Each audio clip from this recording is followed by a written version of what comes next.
Hi friends, നമസ്കാരം. Krishna's story time എല്ലാവർക്കും സുസ്വാഗതം. കൃഷ്ണായനം കഥ കേൾക്കാം. എല്ലാവരുടെയും അന്തര്യാമിയായ ഭഗവാൻ ശ്രീകൃഷ്ണൻ്റെ കഥ കേൾക്കാം. കൃഷ്ണായനം കേൾക്കുന്ന എല്ലാവർക്കും ഹൃദയത്തിൽ നിന്നും നന്ദി. കഴിഞ്ഞ ദിവസം കേശവനും കുചേലനും എന്ന ഭാഗമാണ് കേൾപ്പിച്ചിരുന്നത്. അത് മുഴുവനായിരുന്നില്ല. അതിൻ്റെ തുടർച്ച ഇന്നത്തെ വീഡിയോയിലൂടെ കേൾപ്പിക്കാം. ഇന്നത്തെ ഭാഗത്തിലേക്ക്. ഓം ശ്രീകൃഷ്ണ പരമാത്മനേ നമഃ. കുചേല പത്നി ഭർത്താവിനോട് ഇത്രയും വിശദമായി സംസാരിച്ചത് മറ്റൊരു ലക്ഷ്യം മനസ്സിൽ വെച്ചുകൊണ്ടായിരുന്നു. അവൾ തുടർന്നു. നാഥ, അങ്ങ് എന്നോട് ദേഷ്യപ്പെടരുത്. ഞാൻ പറയുന്നത് യോഗ്യമല്ലെങ്കിൽ ഏഴയായ എൻ്റെ അപക്വതയാണെന്ന് കരുതി ക്ഷമിക്കുകയും വേണം. സാന്ദീപനിയുടെ ആശ്രമത്തിലായിരുന്നല്ലോ അങ്ങ് ഗുരുകുല വിദ്യാഭ്യാസം നടത്തിയിരുന്നത്. അന്ന് അങ്ങയുടെ പ്രിയ സഖാവായിരുന്നല്ലോ കേശവൻ. ഇന്ന് കേശവൻ ദ്വാരകയിൽ സമ്പൂർണ്ണ ഐശ്വര്യം ഭുജിച്ചു കഴിയുകയാണ്. ആ പുണ്യാത്മാവിനെ കണ്ട് നമ്മുടെ ആഗ്രഹം പറയുകയും ദയനീയത വ്യക്തമാക്കുകയും ചെയ്താൽ അദ്ദേഹം നമ്മെ സഹായിക്കുകയില്ലേ? തീർച്ചയായും അദ്ദേഹം നമ്മുടെ ദാരിദ്ര്യത്തിന് ശമനമുണ്ടാക്കും. ഭാര്യയുടെ വാക്കുകൾ കേട്ട് അത്ഭുതവദനത്തോടെ കുചേലൻ ചോദിച്ചു. പ്രിയേ, എന്താണ് നീ പറയുന്നത്? ദ്വാരകാധിപതിയായ മാധവനെവിടെ? ഏഴകളിൽ ഏഴയായ എൻ്റെ സ്ഥാനമെവിടെ? എനിക്കവിടെ പോകുന്ന കാര്യം ഓർക്കുവാൻ പോലും വയ്യ. ഗുരുകുലത്തിൽ ഒന്നിച്ചു കുറച്ചുനാൾ പഠിച്ചെന്നത് ശരി തന്നെയാണ്. പക്ഷേ ഇപ്പോൾ അദ്ദേഹം ഓർമ്മിക്കണമെന്നില്ല. എന്തുമാത്രം കൃത്യാന്തര ബാഹുല്യമാണ് അദ്ദേഹത്തിനുള്ളത്. പഴയ സ്നേഹം പറഞ്ഞ് അദ്ദേഹത്തെ കഷ്ടപ്പെടുത്തുന്നതും ശരിയല്ല. ദരിദ്ര വിപ്രനായ എന്നെ എങ്ങനെയാണ് അദ്ദേഹം ഓർമ്മിക്കേണ്ടത്? എന്ത് മഹത്വമാണ് എന്നിലുള്ളത്? ഈശ്വരഭജനം അന്യനെ ബോധ്യപ്പെടുത്തുവാനുള്ള ഒന്നല്ല താനും. അതിമോഹമാണ് നീ പറഞ്ഞത്. അത് വ്യക്തിത്വം കളയും. വേണ്ട, അത്തരം ചിന്തകൾ കളയുകയാണ് അഭികാമ്യം. ഇത് കേട്ട് കുചേല പത്നി പറഞ്ഞു. നാഥ, പതിവ്രതയായ ഈ പത്നിയാണ് പറയുന്നത്. അദ്ദേഹം ഒരിക്കലും അങ്ങയെ കണ്ടാൽ അറിയാതിരിക്കുകയില്ല. ആശ്രിത വത്സലനാണ് മാധവൻ. ഐശ്വര്യസമൃദ്ധൻ, ആശ്രയിക്കുന്നവർക്ക് ഹൃദയം പോലും നൽകുന്ന ദീനദയാവത്സലൻ. ആ സ്ഥിതിക്ക് ദാരിദ്ര്യം കൊണ്ട് പൊറുതിമുട്ടുന്ന പഴയ സതീർത്ഥ്യനെ കണ്ടാൽ അറിയാതിരിക്കുമോ? അകക്കാമ്പ് ഉണരാതിരിക്കുമോ? അനുഭവ തീക്ഷ്ണതയോടെ സത്യം ആരായാതിരിക്കുമോ? ജീവിത സർവസ്വവും തന്ന് സഹായിക്കുമെന്നാണ് എൻ്റെ പക്ഷം. അങ്ങ് എന്നോട് കരുണ കാണിക്കണം. ഏറെ നാൾ ഇനി നമ്മുടെ മക്കൾ ആഹാരമില്ലാതെ ജീവിച്ചിരിക്കുകയില്ല. പശി കയറി ജീവൻ വിടുന്നതിന് പിടയുന്ന കുഞ്ഞുങ്ങളെ കാണുവാൻ എനിക്ക് വയ്യ. അമൃതത്വമൊന്നും അവർക്ക് വേണ്ട. അന്തിയുറങ്ങുവാൻ ആഹാരം മതി. പകൽ മൊത്തം പച്ചവെള്ളം കുടിച്ചവർ കഴിയും. പക്ഷേ രാത്രിയിൽ അരവയറ് നിറയുവാൻ ഭക്ഷണം നൽകണം. വെറും തറയിൽ മഴയും മഞ്ഞുമേറ്റവർ കിടന്നുകൊള്ളും. നാഥ, എനിക്ക് വേണ്ടി അങ്ങ് പോകണം. ഭാര്യയുടെ വാക്കുകൾ കുചേലൻ്റെ ഹൃദയത്തിൽ ആണ്ടിറങ്ങി. അവരനുഭവിക്കുന്ന വേദനയുടെ ഗുരുത്വം എന്തെന്ന് കുചേലന് മനസ്സിലായി. ആനന്ദം നഷ്ടപ്പെട്ട മുഖത്തോടെ കുചേലൻ പറഞ്ഞു. നാഥേ, നീ വേവലാതിപ്പെടുക വേണ്ട. ഞാൻ പോകാം. നന്ദാത്മജൻ എന്നെ അറിയുകയില്ലെന്നതാണ് സത്യം. പക്ഷേ ആ നിഷ്കളങ്ക ഹൃദയത്തിൻ്റെ ചാരുസ്മിതം കാണാമല്ലോ. തമ്മിൽ പിരിഞ്ഞതിനു ശേഷം അദ്ദേഹത്തെ ഞാൻ കണ്ടിട്ടില്ല. പിരിയുമ്പോൾ ഒരു വാക്ക് പറഞ്ഞിരുന്നു, അദ്ദേഹത്തെ ഞാൻ ചെന്ന് കണ്ടുകൊള്ളാമെന്ന്. ഇതുവരെ ഞാൻ വാക്കു പാലിച്ചില്ല. എൻ്റെ അഹമ്മതിയാണ് കാരണം. അഹന്ത കളയുന്നവനാണ് നല്ല സുഹൃത്ത്. പക്ഷേ ഒരു കാര്യം നിന്നോട് ഞാൻ ഇപ്പോൾ തന്നെ പറയുന്നു. കേശവനോട് ഞാൻ ഒന്നും ചോദിക്കുകയില്ല. കാമാർത്ഥനായി സുഹൃത്തിനെ കാണുവാൻ പോകരുത്. അത് നല്ല ബന്ധത്തിൻ്റെ ആരംഭമല്ല. മറ്റൊന്നുകൂടിയുണ്ട്. ചിരകാലമായി കാണാതിരുന്ന സുഹൃത്തിനെ സന്ദർശിക്കുവാൻ പോവുകയാണ്. വെറും കരത്തോടെ എങ്ങനെയാണ് ചെന്ന് കയറുക? മഹത്തുക്കളായ ദിവ്യാത്മാക്കളെ കാണുമ്പോൾ എന്തെങ്കിലും തിരുമുൽക്കാഴ്ച വെക്കണമെന്നുണ്ട്. അതൊരാചാരമാണ്. നിന്റെ ബുദ്ധിമുട്ട് എനിക്കറിയാം. എങ്കിലും ഞാൻ പറഞ്ഞുവെന്നേ ഉള്ളൂ.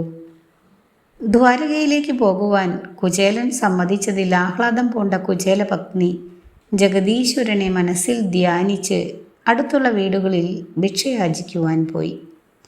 കേശവൻ്റെ രൂപം അവളുടെ മനസ്സിൽ തിളങ്ങി. അത്ഭുതമെന്ന് പറയട്ടെ, ആദ്യത്തെ വീട്ടിൽ നിന്നു തന്നെ കുറച്ച് നെല്ല് കിട്ടി. 2 വീട്ടിൽ കൂടി യാചിച്ചപ്പോൾ 2 മുഷ്ടി നെല്ല് ലഭിച്ചു. അതു മതിയെന്ന് തോന്നിയ വിപ്രപത്നി വേഗം ഭവനത്തിലെത്തി. അപ്പോഴേക്കും ഇരുട്ടി തുടങ്ങിയിരുന്നു. ധൃതിയിൽ അവൾ തിരിച്ചെത്തി ഭാഗവതോത്സുകനായി വർത്തിച്ചിരുന്ന ഭർത്താവിൻ്റെ പാദങ്ങൾ വന്ദിച്ചു. വിപ്രഭാമിനി എത്തിയപ്പോഴേക്കും കുട്ടികൾ വിശപ്പ് കൊണ്ട് നിലവിളി തുടങ്ങി. വേദന തിന്നുകൊണ്ട് ആ പതിവ്രത താൻ കൊണ്ടുവന്ന ധാന്യം വറുത്ത് ഇടിച്ച് അവിലാക്കി. ഇരുട്ടത്ത് ഇടിച്ചതുകൊണ്ട് കല്ലും നെല്ലും ഏറുന്ന അവൽ പൊതിഞ്ഞ് ഒരു കീറത്തുണിയിൽ കെട്ടിവെച്ചു. അവൾ ഭർത്താവിൻ്റെ സമീപത്തെത്തി പറഞ്ഞു, നാഥാ, ഞാൻ കുറച്ച് അവിൽ ഉണ്ടാക്കി വെച്ചിട്ടുണ്ട്. 1 പിടിയേ ഉള്ളൂ. അതുമായി അങ്ങ് പ്രഭാതത്തിൽ തന്നെ ദ്വാരകയിലേക്ക് പോകണം.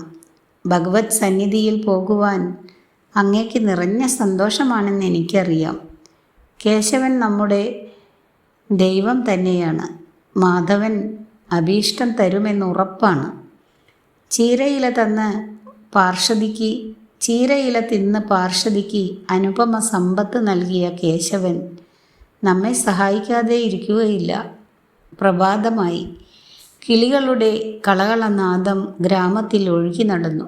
വസന്തകാലമായതിനാൽ വേലികളെല്ലാം പുഞ്ചിരിച്ചു. ബ്രാഹ്മമുഹൂർത്തത്തിൽ ഉണർന്ന കുചേലൻ കുളിരരുവിയിൽ നീരാടി നെറ്റിയിൽ ഭസ്മവും ഗോപീചന്ദനവും ധരിച്ച് കീറിയതും ജീർണിച്ചതുമായ ഒരു വസനം ഞൊറിഞ്ഞുടുത്തു. അതുപോലുള്ള മറ്റൊന്ന് ഉത്തരീയവുമാക്കി.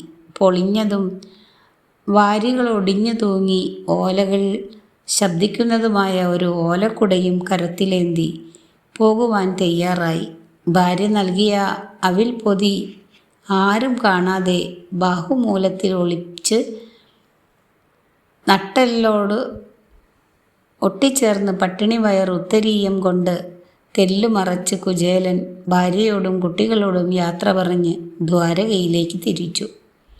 കുചേലപത്നിയുടെ കണ്ണുകളിൽ ബാഷ്പം നിറഞ്ഞു. കുട്ടികളാകട്ടെ പിതാവിൻ്റെ യാത്ര നോക്കി പാവകളെ പോലെ നിന്നു. അല്പം കഴിഞ്ഞ് ഒരു കുട്ടി ചോദിച്ചു, അമ്മേ, എങ്ങും പോകുന്ന ആളല്ല നമ്മുടെ അച്ഛൻ. ഇന്ന് ഇത്ര രാവിലെ പിതാവ് എങ്ങോട്ടാണ് പോയതമ്മേ? അമ്മ പറഞ്ഞു, കുഞ്ഞേ, ദ്വാരക എന്ന പട്ടണത്തിൽ വസിക്കുന്ന പ്രപഞ്ച രാജാവുണ്ട്. കേശവൻ എന്നു നാമം. അച്ഛൻ്റെ സതീർത്ഥ്യനാണ്. അദ്ദേഹത്തെ കാണുവാനാണ് പോയത്. പെട്ടെന്ന് കുട്ടി ചോദിച്ചു, അദ്ദേഹം കനിഞ്ഞാൽ ചോറ് കിട്ടുമോ അമ്മേ? അച്ഛൻ ആഹാരം കൊണ്ടുവരുമോ? ചുറ്റും നിന്നുള്ള ഈ കുട്ടികളുടെ ചോദ്യങ്ങൾ കേട്ട് കുചേലപത്നി വിഷമിച്ചു. ഒരു നേരത്തെ ആഹാരത്തിനു വേണ്ടി തൻ്റെ മക്കൾ അനുഭവിക്കുന്ന സങ്കടം കണ്ട് അവരുടെ ഹൃദയം കരഞ്ഞു. കണ്ണുകളിൽ ബാഷ്പം തടഞ്ഞ് അവരുടെ കാഴ്ച തന്നെ മങ്ങി. മക്കളെ മാറോടടുക്കി പിടിച്ച് അമ്മ പറഞ്ഞു, കുഞ്ഞുങ്ങളെ, നമ്മുടെ എല്ലാ വേദനയും മാറും.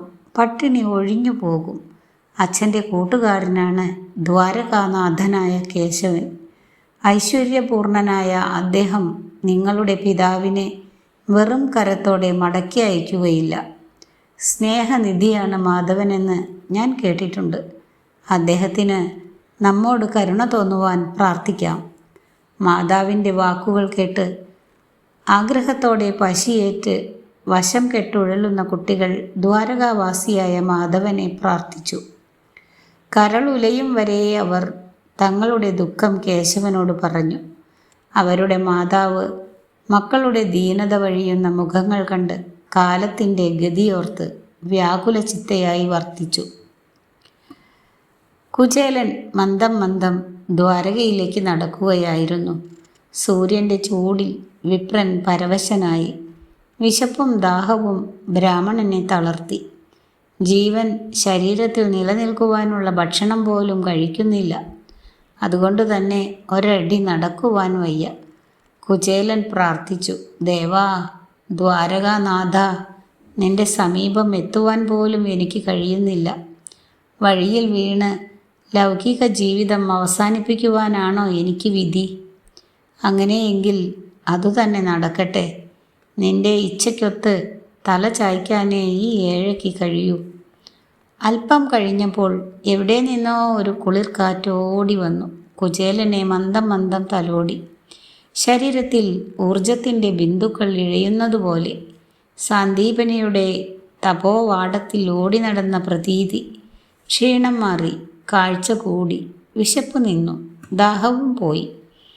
തണുപ്പിൻ്റെ കരം വെച്ച് ആശീർവദിച്ച ശേഷം ഇളം കാറ്റ് സമതലം വിട്ട് കുന്നുകയറി. കുചേലൻ പിന്നെയും നടക്കുവാൻ തുടങ്ങി. വഴിയരികിൽ വിരിഞ്ഞ ചെന്താമരകൾ നിറഞ്ഞ സരസ്സുകൾ കുചേലൻ്റെ മനസ്സിന് ആഹ്ലാദം നൽകി. പാറിപ്പറക്കുന്ന സ്വർണവർണ്ണ കിളികൾ കുചേലൻ്റെ കണ്ണുകൾക്ക് അമൃതായി. കുന്നുകളുടെ ചരുവിലൂടെ ഒഴുകി വീഴുന്ന നീർച്ചോലകൾ കുചേലൻ്റെ ഹൃദയത്തിന് ആനന്ദമായി.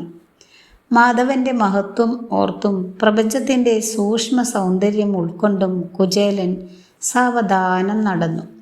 ആ യാത്രക്കിടയിലും നിരവധി ചിന്തകൾ കൊണ്ട് വിപ്രൻ്റെ ഹൃത്തടം കലുഷമായി. വളരെ പണ്ടാണ് സാന്ദീപനിയുടെ ആശ്രമത്തിൽ ഒന്നിച്ച് പഠിച്ചത്.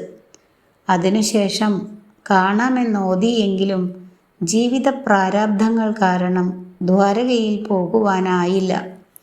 ഇപ്പോൾ ദാരിദ്ര്യം പറയുവാൻ ചെല്ലുന്നത് നാണക്കേട് തന്നെയാണ്. പക്ഷേ താൻ ദാരിദ്ര്യം പറയേണ്ട കാര്യമില്ല. ഈ രൂപം കണ്ടാൽ മതി. അസ്ഥിപ്പുറത്ത് തൊലിമെനഞ്ഞ വികൃത രൂപം. ശ്വസിക്കുന്നുവെന്ന് മാത്രം. എന്തായാലും അവിടെ എത്താം. മാധവൻ അറിഞ്ഞില്ലെങ്കിൽ പരിഭവമില്ലാതെ മടങ്ങാം. ഇങ്ങനെ ചിന്തിച്ച് വിപ്രശ്രേഷ്ഠൻ നടന്ന് ദ്വാരകയിലെത്തി. അന്തണൻ കണ്ണു തുറന്നു ദ്വാരക കണ്ടു. വിസ്മയസ്തബ്ധനായി ദ്വാരകയുടെ പ്രവേശന കവാടത്തിൽ കുചേലൻ നിന്നു. സ്വർണ്ണ നിർമ്മിതങ്ങളായ അനേകം മുഖപ്പൂകളും എടുപ്പുകളും ഉള്ള കൊട്ടാരങ്ങൾ കുചേലൻ്റെ അത്ഭുത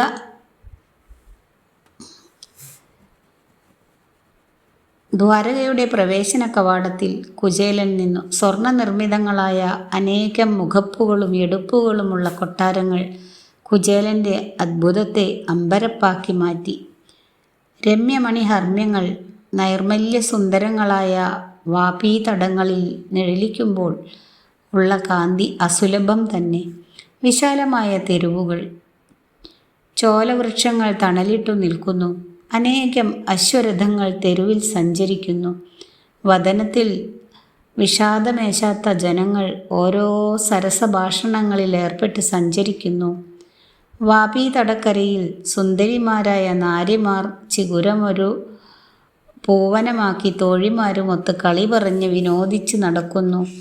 അശ്വാലയങ്ങളും ആനപ്പന്തികളും കുചേലൻ്റെ നയനങ്ങൾക്ക് ലക്ഷ്യമായി. ആരോഗ്യം തുടിച്ചു നിൽക്കുന്ന ആനകളും കുതിരകളും ദ്വാരകയുടെ സമൃദ്ധി വിളിച്ചു പറഞ്ഞു. ആശ്ചര്യസ്തബ്ധനായ കുചേലൻ ദ്വാരകയുടെ തെരുവിലൂടെ നടന്നു. താൻ സ്വർഗത്തിലാണ് നിൽക്കുന്നതെന്നുപോലും കുചേലന് തോന്നി. പാരിജാത പൂമണം കുചേലനെ ആഹ്ലാദപരവശനാക്കി. ആനന്ദവും അത്ഭുതവും ഏകകാലത്ത് കുചേലനിൽ ഉണർന്നുയർന്നു. വിപ്രൻ അന്യഥാചിത്തനായി കേശവൻ്റെ കൊട്ടാരം എവിടെ നിന്നോ ചോദിച്ചറിഞ്ഞു. കേശവൻ്റെ മണിമാളികയുടെ ദ്വാരഭാഗത്ത് കുചേലൻ എത്തി. ഗോപുരരക്ഷികൾ കുചേലനെ തടഞ്ഞു.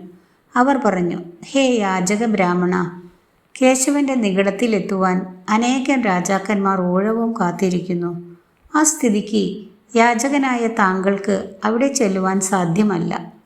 മാധവനെ ഒരു നോക്ക് കാണുവാനെത്തിയവർ ദിവസങ്ങൾ കൊണ്ട് ഇവിടെ കാത്തു കിടക്കുകയാണ്. ഊഴമനുസരിച്ച് അവർ പോയിക്കൊണ്ടിരിക്കുന്നു. ആ സ്ഥിതിക്ക് കേശവനെ നേരിട്ട് കാണണമെന്ന ആഗ്രഹം താങ്കൾ കളഞ്ഞാലും ആവശ്യം ഭക്ഷണമാണെങ്കിൽ മാധവനെ കാണണമെന്നില്ല.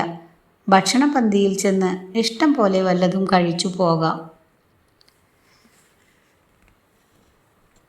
ഇതോടുകൂടി ഇന്നത്തെ വീഡിയോ അവസാനിപ്പിക്കുന്നു. ഇനിയും അടുത്ത ഭാഗം അടുത്ത ദിവസം കേൾപ്പിക്കാം. വീഡിയോ ഇഷ്ടമായാൽ എല്ലാവരും ഒന്ന് ലൈക്ക് ചെയ്യുക. സബ്സ്ക്രൈബ് ചെയ്യാത്തവർ സബ്സ്ക്രൈബ് ചെയ്യുക. Thank you for watching.